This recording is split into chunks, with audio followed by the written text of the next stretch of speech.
Hello everyone and welcome back. My name is Greg Furman and this is the VantagePoint AI Market Outlook for the week of October the 7th, 2019.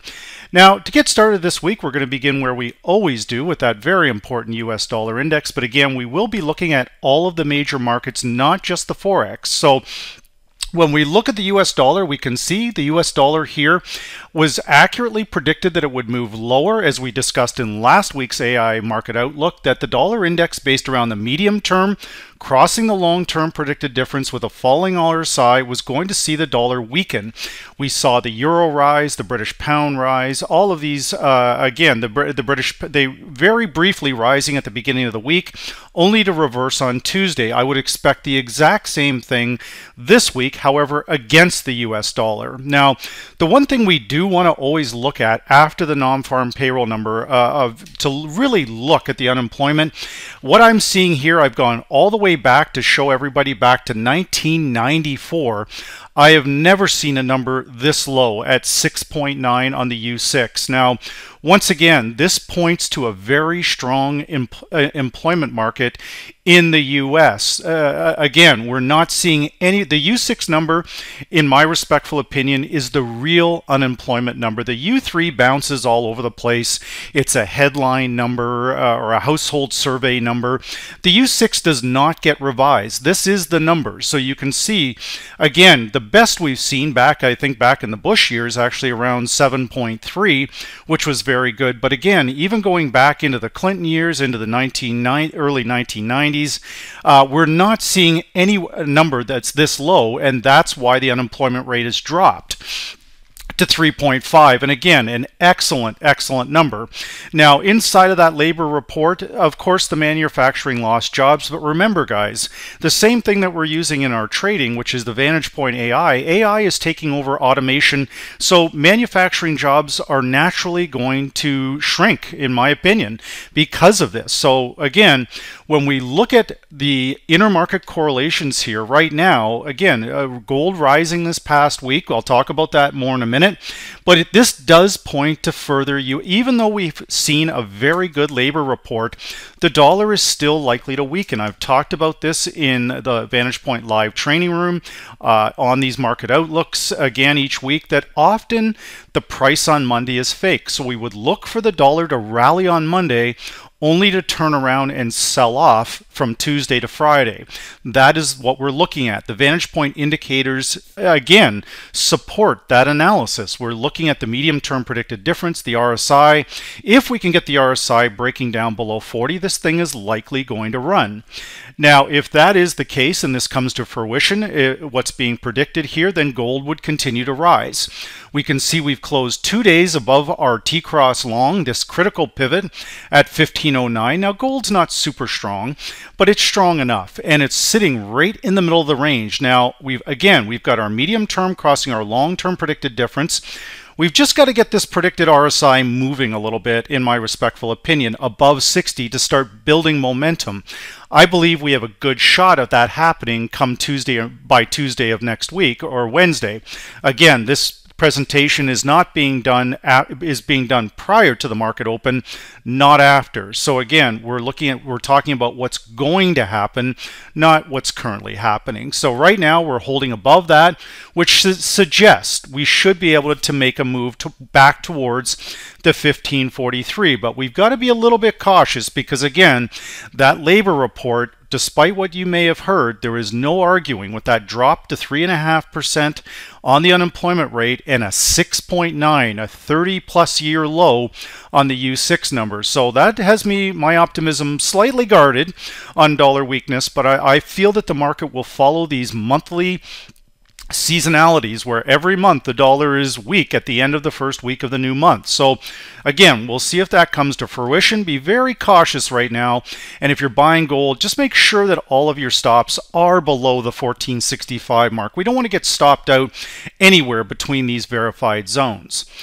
Now, with the S&P 500, the S&P 500 has recovered off of that labor report, but remember, the labor report does not null and void the ISM numbers from last week, 47 and 52.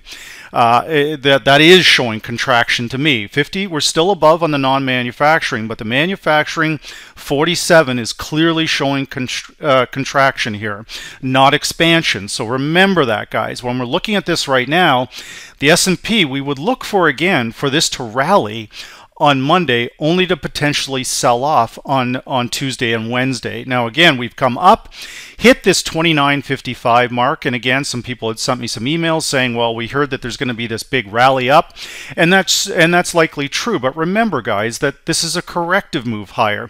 We're still well within this channel where the S&P has been trading, and the unemployment report helped the S&P, but it basically hit a brick wall at 29.55. It just stopped dead on this key T-cross long, our VantagePoint longer term pivot area. So we're going to continue to watch this area, but be very, very cautious of a bull trap here going into next week. The same thing would apply to light sweet crude oil. As the equities started to rebound, oil rebound, but very, very slightly. Again, the seasonality here is that oil is very seldomly strong at this time of the year, between now and December. So I would expect further weakness. We do have a corrective move here. You can see the medium term crossing the long predicted difference, suggesting we're correcting higher, but only a sustained break of 55.25. That T-cross long would take the pressure off the downside. Now, as we start to move into our main Forex pairs here, starting with the Euro-US pair. Now again, as we talked in last week's Forex Weekly Outlook, that we wanted to be very, very cautious of a bear trap down here. And once again, that's exactly what it was. As the market did not look at these intermarket correlations with the dollar index, with gold, with equities, and I will point out that the euro has been inversely correlated to the S&P, not positively correlated. So essentially, the S&P 500 goes up, the euro goes down, and vice versa. Now, the euro is absolutely struggling with this 109.84 area, the VantagePoint T-cross long. We're looking for a sustained break of that area to start to move back towards the 111 area. That's what we'll be looking for by midweek. Now again, a few factors could change things here, and we do have talks with China and the US trade thing coming next week. I don't see any of that anything positive coming out of that. So again, that indirectly benefits the euro currency. Our indicators from VantagePoint are actually warning us that we could be building momentum. We're at 60.8, which again is not overbought, and it's showing that momentum is building to the upside. So if we get gold moving, the euro should move up with gold, and the equity markets move lower. Again, another positive for the euro currency. Now, with the euro's counterpart, again, one of the things we want to make sure that we're looking at here too is, again, the US Swiss franc, but also Bitcoin.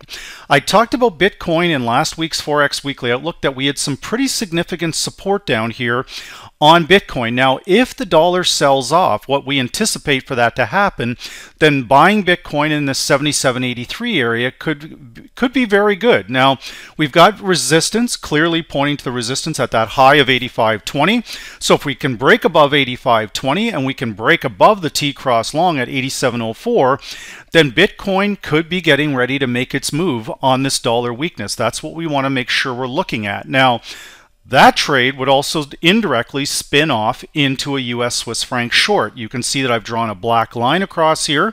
We've got resistance building. Our RSI is losing momentum. So we would look again for potential shorts after the equity markets sell off. If the S&P 500 is going higher, then dollar yen and US Swiss franc will go higher. But again, dollar yen is not budging. It's staying lower. We'll talk more about that one in a moment. But for now, we want to watch this 1.0026 area for another potential short come Tuesday and Wednesday, possibly even on late day Monday. Now, how that will affect the British pound is trying to recover here. We're pushing the limits, 123.41.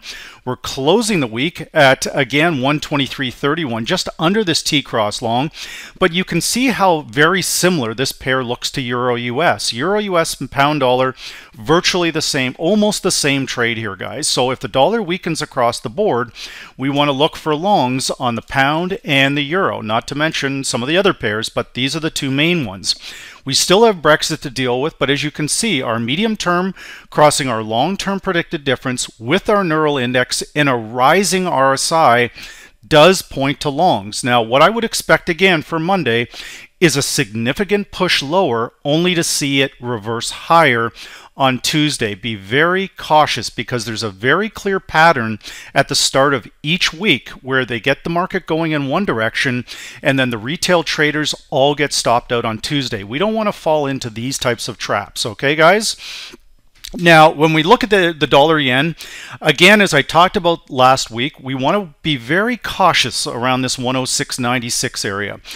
I would expect the dollar yen again to rise significantly on Monday with a further rally in the S&P 500, only to be met with a reversal come Tuesday and Wednesday. Clearly, money is going into the yen, not the US dollar. So we'll continue to monitor these intermarket correlations.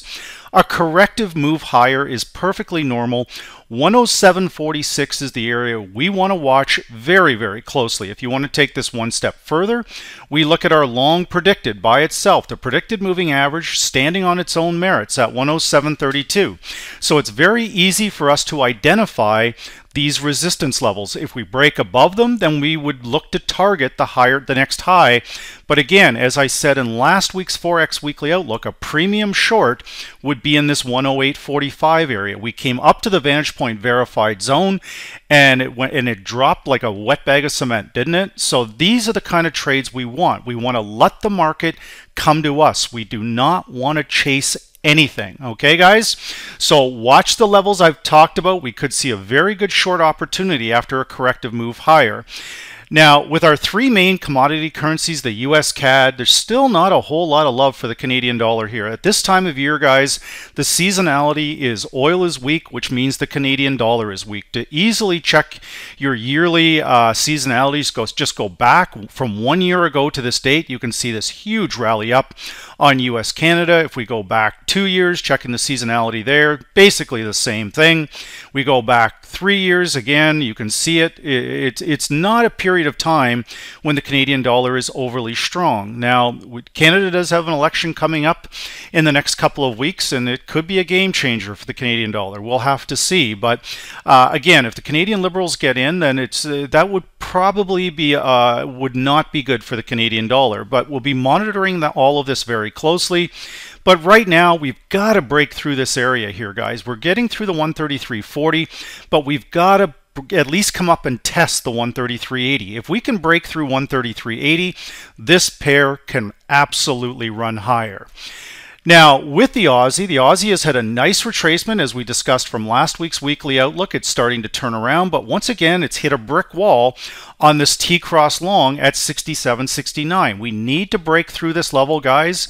If we can break through that level, we've got a real shot of retracing back up to the 69 level. That's what we'll be looking for potentially next week and the week after. But again, if those stocks crash, and we get into a risk-off environment, my concern would be that the Aussie would be affected by that. So right now, the Aussie, very, very significant support here going back 2 months, looking at these verified zones.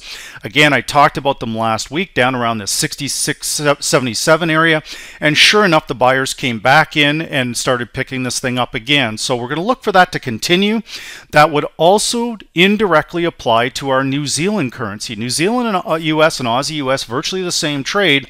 The New Zealand a little bit more bullish, but also has a more significant resistance zone at this verified zone at 63.48. So if we can take out 63.48, and the indicators suggest we can, then and only then can we rise towards a high of 64.50. But again, very significant resistance up here, and you can see how we go from a light red or almost a pink color to this heavy red zone up here. And these verified zones help traders understand that just because we have a blue line crossing over a black line does not necessarily mean it's going to go higher if you've got price action or order flow traders sitting here waiting.